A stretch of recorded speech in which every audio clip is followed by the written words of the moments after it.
الحمد لله رب العالمين والصلاة والسلام على سيد الأنبياء والمرسلين أما بعد فأعوذ بالله من الشيطان الرجيم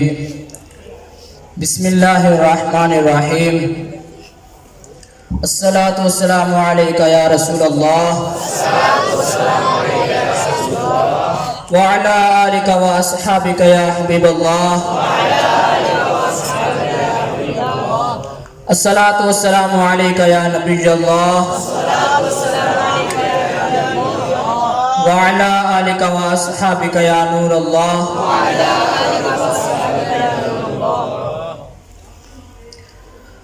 عن عمر بن الخطاب رضي الله تعالى عنه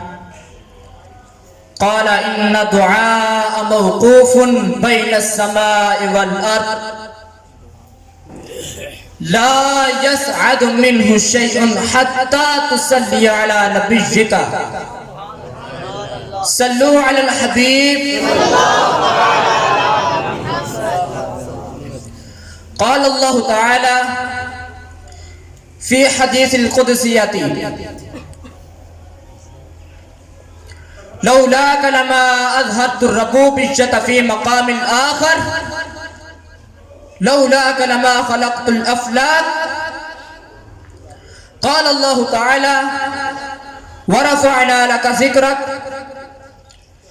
عن أبي سعيد الخدري رضي الله تعالى عنه قال رسول الله صلى الله تعالى عليه وسلم أتاني جبريل عليه السلام وقال إن ربك يقول أتدري كيف رفعت ذكرك قلت الله أعلم قال إذا ذكرت معي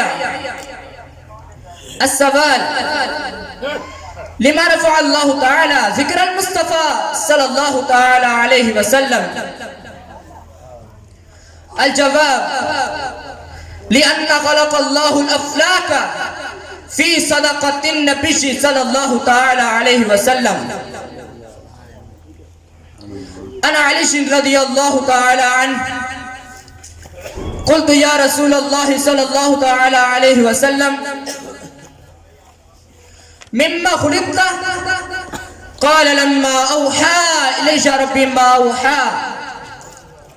قلت يا ربي مما خلقتني قال وعزتي وجلالي لولاك ما خلقت أرضي ولا سماي قلت يا ربي مما خلقتني قال الله تعالى وعزتي وجلالي لولاك ما خلقت جنتي ولا ناري سبحان الله عز وجل قال عبد الله بن عباس رضي الله تعالى عنهما في تفسير ابن عباس قال موسى عليه السلام يا الله من محمد قال الله تعالى يا موسى لولا محمد وأمته لما خلقت الجنة ولا النار ولا الشمس ولا القمر ولا الليل ولا النهار ولا ملكا مقربا ولا نبيا مرسلا ولا إشاك قال الله تعالى في حديث القدسية